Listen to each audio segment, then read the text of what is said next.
I was watching the Northern Lights this morning when I started to levitate. That's when I realized the aurora I was seeing was not from the Northern Lights, but instead it was from an alien spaceship and I was being abducted. And that got me thinking, good day you absolute legends, the time has finally come for this challenge, the Light Nor Sky challenge, to go public. That is right, this is the announcement. It's time to join us, and here are the full details. So first of all, getting started, you would need to make a brand new save, and it needs to be in creative mode at first. That way then you can skip the tutorial and go ahead and visit the Nexus and claim all of your Quicksilver and Expedition unlocks. That will help you in the long run. Once you do that, it's time then to find yourself a portal and punch in the glyph coordinates. More on that in just a second. That'll take you to the Light Nor Sky world where everybody is conducting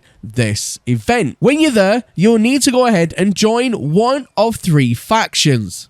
Either myself at Crayola Kingdom, which by the way is the best one, I'm just saying, or you can join Ricey, who is part of the Empire. Or if you're in so way inclined, you can go ahead and join Captain Steve at the 07 Brew Crew. So the idea is to build as close to each other as possible to be a part of one big community. And once you've landed, that's it. You're not allowed to use your ship again. That's it. Done. You are marooned on this planet with the rest of us. Now, for building rules, only wood and stone structures, no metal, because we're simulating light nor fire in No Man's Sky.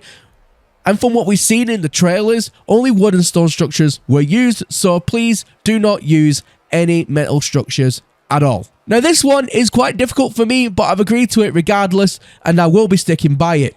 No glitching in stuff for free. That includes exploits, and that also includes things like save edit, that kind of thing. No glitching in stuff. We're all playing on the same playing field here, and we're going to make this as fair as possible. So what about lighting for bases? So lighting should look in keeping to the medieval-like style. Avoid anything too modern. So basically the best rule of thumb with this is if it's an organic light that doesn't require power, then it's pretty much okay to go. But if you go ahead and start putting in, like, you know, the futuristic looking lights and you need to power it all, then that's not keeping in with the theme. So use your best judgment with that. Your building should be close to your faction leader. Try and surround them if possible. At some stage, we may go into PvP bouts. Unsure of the future. Because this is an experiment, guys, political tensions may rise between groups. We don't know how this is going to play out. Not me, not Captain Steve, not Ricey. We don't know how the political way of it is going to go about. There may be something that happens in game that sparks 2 factions to go to war. Who knows? So make sure that you are building next to your faction leader and try and get as close together as possible, because it probably will be a very good thing. You don't want to be left out in the open. Now, for technology, you're only able to install what you find on the planet. So if you dig like a piece of tech up, you can use it. And from trainers that land as well, when you see them like land on the ground and you can see like a trainer NPC, that's fine to go ahead and try and snag one of them. Or maybe if you see like a structure in the distance that you can go ahead and trade from, that's perfectly fine. But anything outside of that is a no-go. So no exocrafts are permitted either. This is literally going right back to bare bones No Man's Sky as what we see in Light Nor Fire. So it's mounts and pets only to get about. That's it. So, power rules, powering your bases. What can we do with that? So, Light Nor Fire may have magic. It may have magic. We've seen kind of like something like magic, so we're going to try our best to replicate what we see from the trailer here. So, imagine there will be local teleporters at your base. You can have biofuel reactors and site-to-site teleporters locally. That's it. So the biofuel reactors can be for fueling vaults to store items, but you can't just have like your vault out in the open. It has to be with the theme. So the idea is to disguise or hide the vaults entirely, and anything really that looks too technological. It's all about masking it, because we need it for basic function, but we also need it to look and keep in with the theme as well. I hope that makes sense. So in this challenge, there's something called the Hub. Now, this structure is just south from the planet's portal. It's the only structure that has a teleporter terminus. That is right, ladies and gentlemen, you heard me. There is a teleporter terminus that can be used. However, it's located in the middle of nowhere, and there's a reason for that. So you can use this to travel to the station to purchase cartography maps or change your appearance.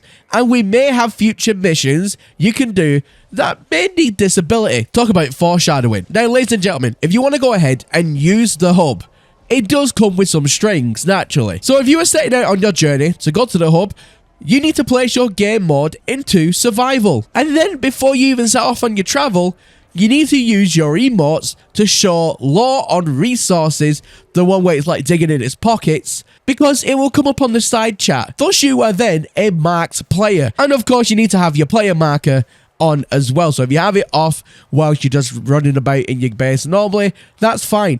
But if you're going on like a run like that, you need to put it on, and this will put you what we're dubbing the PvP mode. Now, this is risky, but anyone that wants to hunt you from any other faction also has to do the exact same.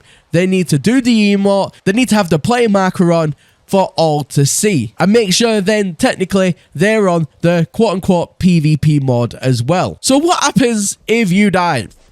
Now, this is the thing. You get one life. There is only one life in this world, ladies and gentlemen. We're all on this planet together. So, if you die, if you fall, if you get killed, whether by a player or by the elements or by a complete freak accident, that's it. You're done. You do not pass go. You do not collect 200 rubles. If you die, you'll be asked to leave the event until the next one happens. Now, this, like I said, this event is running for, 24/7 kind of deal. It's going to be for at least a few weeks.